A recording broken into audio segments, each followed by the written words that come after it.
Bienvenidos todos. Si acaba de llegar, si está viendo solamente esta parte del video en nuestra página de YouTube, bienvenido.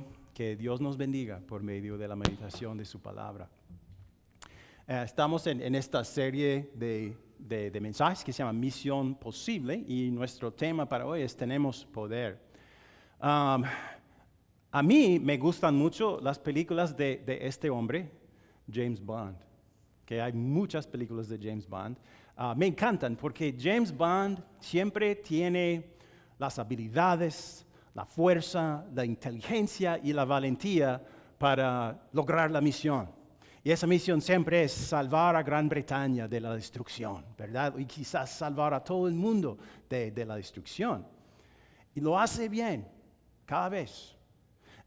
Y nadie le da una medalla, su nombre no aparece en los titulares, nadie sabe lo que hace, tiene que contentarse con simplemente cumplir la misión y servir fielmente a su nación, a Gran Bretaña y a veces al mundo.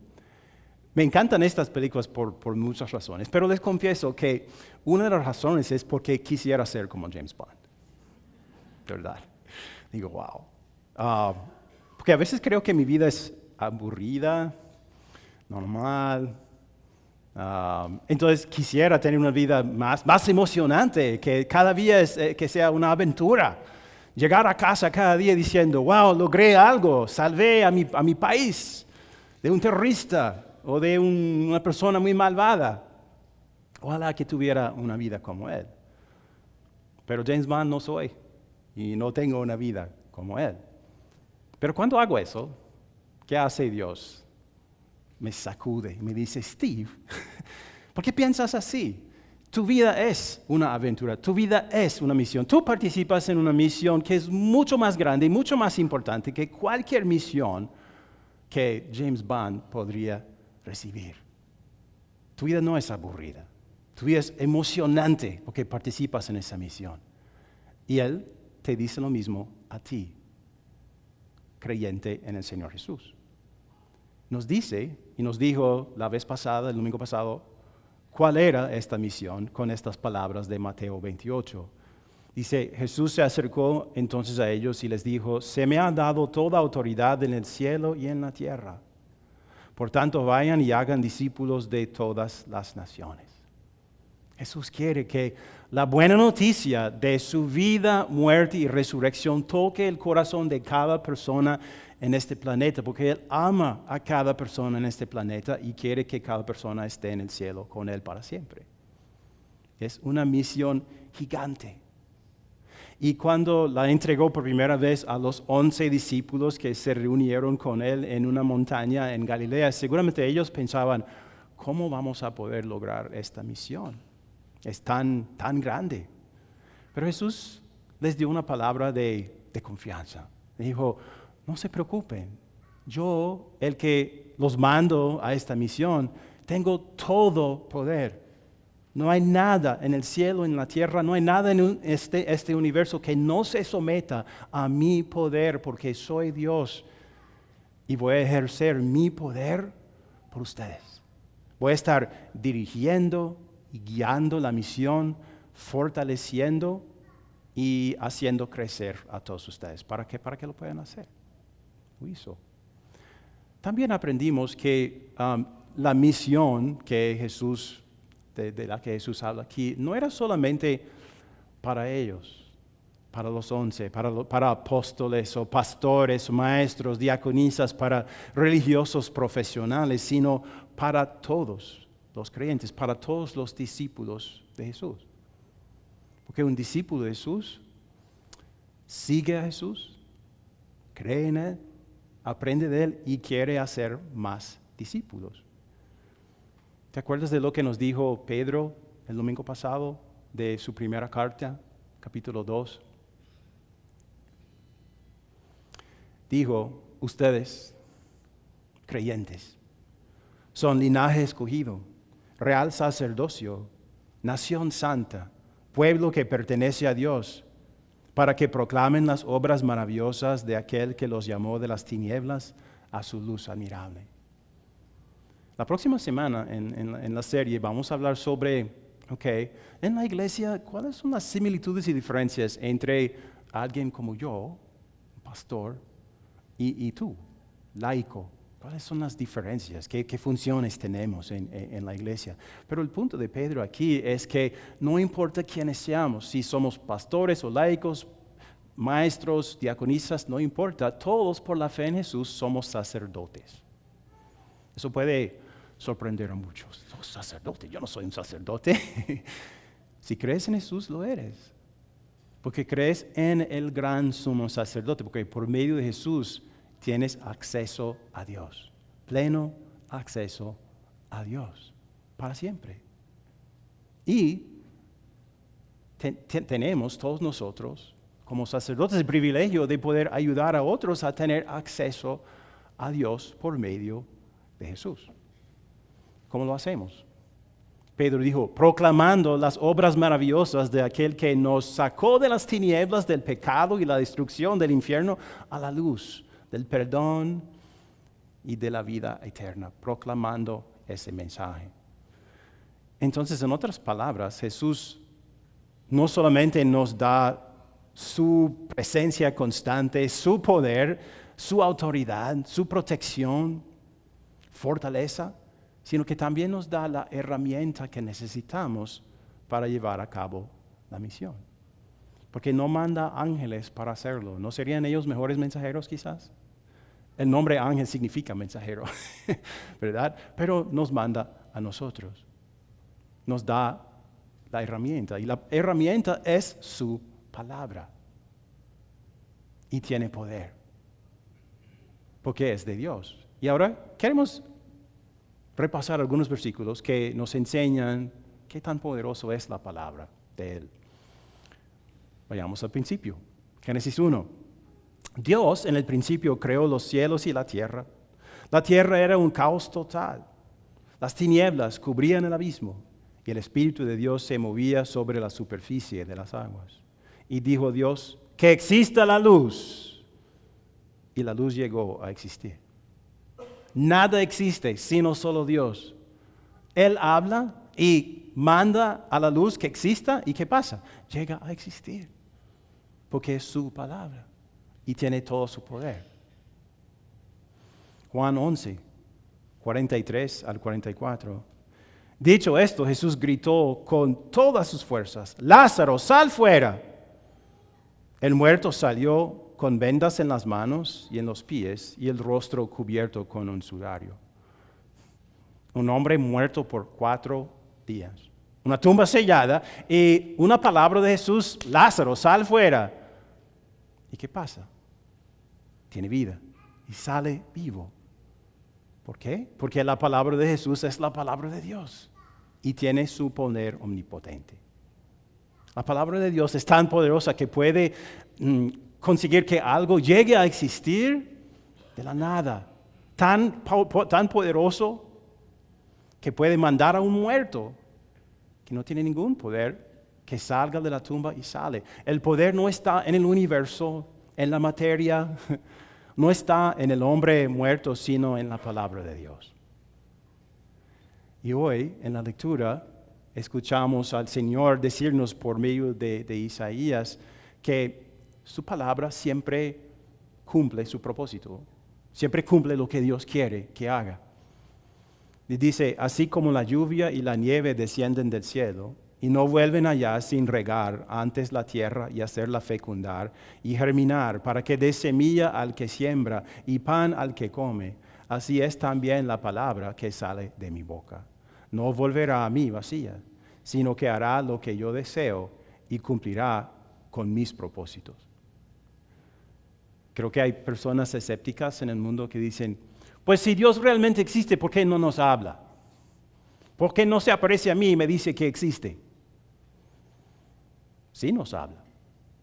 Quizás no de la forma que nosotros quisiéramos, quizás no en una visión grande, sino por medio de su palabra, por medio de un mensajero que recibe su mensaje y lo pasa a otras personas. Pero cuando un ser humano habla la palabra de Dios o cuando Dios habla su palabra es igualmente poderoso. Voy a usar un ejemplo.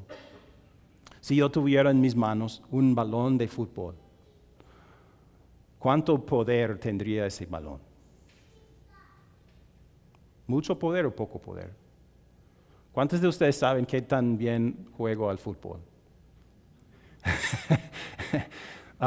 Bueno, ese balón de fútbol no tiene mucho poder si está en mis manos, porque no juego muy bien al fútbol. Pero si este hombre tiene el balón de fútbol, tiene poder, sí, ¿quién es? Lionel Messi, o sea, el mejor jugador del mundo. Entonces, si él tiene el balón, wow, las cosas que él puede hacer con ese balón, ¿por qué? Porque él tiene poder, él sabe jugar bien, yo no. Que no pensemos así de la palabra de Dios. No pensemos que la palabra de Dios solamente tiene poder cuando el pastor la habla. Tiene poder por sí sola.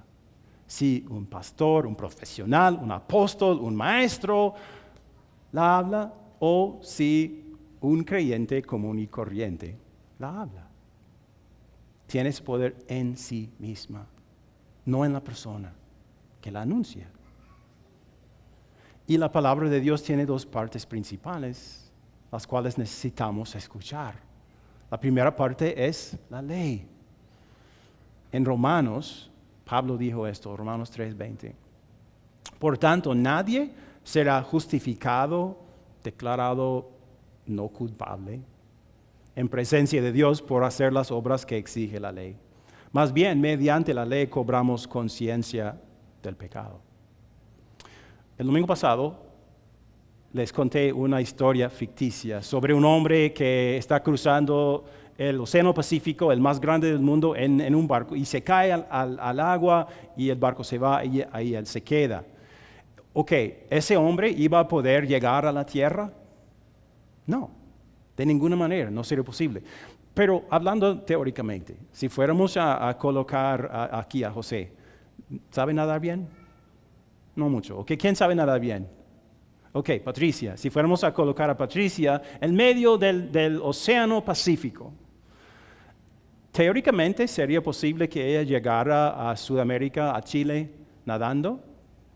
Bajo las condiciones correctas, quizás, si hubiera, por ejemplo, un barco de soporte que pudiera estar con ella siempre para darle comida, agua, protección de los tiburones, un lugar para descansar cada rato. Quizás, sí, ella teóricamente cree que podría llegar.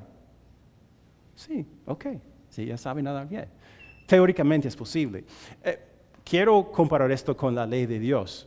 Teóricamente es posible que un ser humano llegue al cielo obedeciendo la ley de Dios, teóricamente.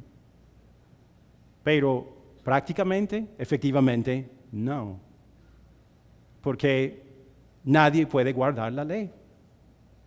Pablo dijo, nadie será justificado en presencia de Dios por hacer las obras que la ley exige. No porque hay un defecto en la ley, sino porque hay un defecto ¿en dónde? En nosotros. No podemos guardarla como Dios exige. Tendríamos que guardarla perfectamente desde el principio hasta el fin, principio de la vida hasta el fin de la vida, todos los mandamientos perfectamente, y nadie lo puede hacer. Por eso, lo más que la ley puede hacer para nosotros ahora es lo que dice Pablo ahí, mediante la ley cobramos conciencia del pecado. Ahora, la función principal de la ley es mostrarnos que necesitamos un salvavidas. Estamos ahogándonos en ese océano de pecado y necesitamos un salvavidas, porque no podemos llegar al cielo. Y el Evangelio, el segundo mensaje, nos proclama quién es el salvavidas. Pablo dice en Romanos 1:16, no me avergüenzo del Evangelio, pues es poder de Dios para la salvación de todos los que creen. La ley nos dice que estamos perdidos, pero el Evangelio nos dice que estamos encontrados. La ley nos dice que estamos alejados de Dios, pero el Evangelio nos dice que ese Dios todavía nos ama tanto que estaba dispuesto a venir aquí Él mismo a hacer salvavidas, a salvarnos. Jesús, Dios, se hizo un ser humano, adquirió una naturaleza humana. Guardó la ley perfectamente en nuestro lugar. Fue castigado, sufrió el infierno en nuestro lugar, resucitó de entre los muertos y quiere llevarnos a cada uno de nosotros de la mano a esa tumba para decir, ¿sabes qué significa eso? Significa que ya no hay culpa. Ya no eres culpable ante Dios. Él te ha declarado no culpable. Ese es el mensaje del Evangelio. No es un mensaje complicado. Un niño chiquito puede comprenderlo. Y Jesús expresó ese Evangelio cuando dijo estas palabras que voy a repasar. Mateo 28. Por tanto, vayan y hagan discípulos de todas las naciones, bautizándolos en el nombre del Padre y del Hijo y del Espíritu Santo, y enseñándoles a obedecer todo lo que les he mandado a ustedes. Llamamos esto la gran, ¿qué? Ok, David lo dijo, la gran comisión. Tú, creyente, llevas a cabo la gran comisión cuando bautizas a tus hijos. Porque el bautismo es el evangelio visible, es la buena noticia de Dios con una señal visible, agua. Por medio del bautismo, el Espíritu Santo regenera a tus hijos, les da vida espiritual, los hace creyentes y discípulos. Algo simple, pero al hacerlo, llevas a cabo la gran comisión. Llevas a cabo la gran comisión cuando sigues educando a tus hijos, cuando sigues instruyéndoles en el carro, en la tienda, en la casa, con la Biblia o sin la Biblia, con tu ejemplo, con la palabra de Dios, para que sigan creciendo. Cumples la gran comisión cuando invitas a una persona a venir aquí un domingo, simplemente para escuchar la palabra. Llevas a cabo esta misión, esta gran comisión, cuando compartes un versículo bíblico por los medios sociales, para que un amigo, un vecino o alguien pueda escuchar ese pasaje. Cumples la gran comisión cuando tratas de compartir tu fe de una manera sencilla con una persona. O cuando apoyas la obra de tu congregación con tu tiempo, con tus talentos, con tu dinero. Todos nosotros somos llamados a llevar a cabo esta gran comisión de la manera en que Dios nos haya dotado para hacerlo. Y hablaremos mucho más sobre esto. Pero también necesitamos saber en todo esto, qué podemos controlar y qué no podemos controlar. Por ejemplo, si tienes un jardín y quieres ¿qué queremos plantar en nuestro jardín? ¿Qué vegetales les gustan? Tomates. ¿Ok? Entonces, ¿qué tenemos que hacer? ¿Cuáles son las cosas sobre las cuales tenemos control? Plantar y regar. ¿Verdad? Todo lo demás está fuera de nuestro control. ¿Por qué? Porque Dios ha puesto el poder de crecimiento ¿dónde? En la semilla. Entonces, si plantamos y regamos, estas son las únicas cosas que podemos hacer. ¿Sabemos si va a crecer o no? No sabemos. ¿Sabemos cuándo va a brotar? ¿Sabemos qué tan grande será la mata? No. Solamente sobre el plantar y el regar tenemos control. Y así es con el Evangelio. El Evangelio tiene en sí el poder de producir fe en Jesús y hacer discípulos.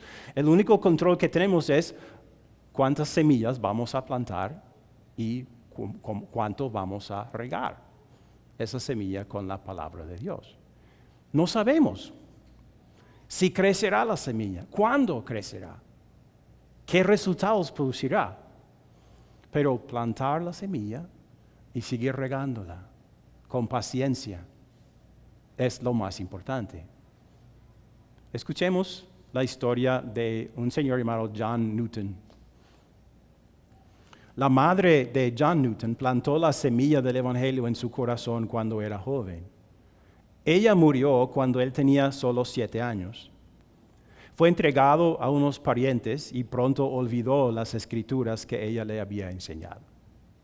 Luego se convirtió en aprendiz de marinero y se unió a la Marina Británica. Para entonces se había ganado la reputación de ser capaz de decir vulgaridades durante 2 horas seguidas sin repetir una sola palabra. Debido a que no podía soportar la disciplina de la Marina, desertó y huyó a África, para que, en sus propias palabras, pecara hasta hartarme. Y así lo hizo. Libertino y alejado de Dios, Newton cayó en manos de un traficante de esclavos y empezó a participar en esa perversa profesión. Durante meses, la jefa del harén del comerciante lo trató como un animal, lo golpeó y lo obligó a arrastrarse en la tierra para obtener su comida. Ahora, demacrado y hambriento, el enojado Newton escapó a las costas de África. Ahí fue recogido por un barco que pasaba. Debido a que era un hábil navegante, se ganó el puesto de primer oficial. Pero mientras el capitán estaba en tierra un día, Newton sacó el ron del almacén y emborrachó a toda la tripulación.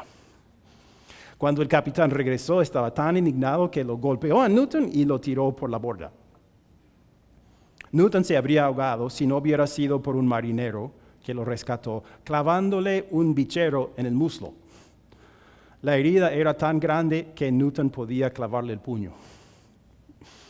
Algunas semanas más tarde, cuando el barco se acercaba a la costa de Escocia, navegando en medio de una tormenta y estaba a punto de hundirse, manejando las bombas, tratando de sacar agua del barco, estaba el herido John Newton.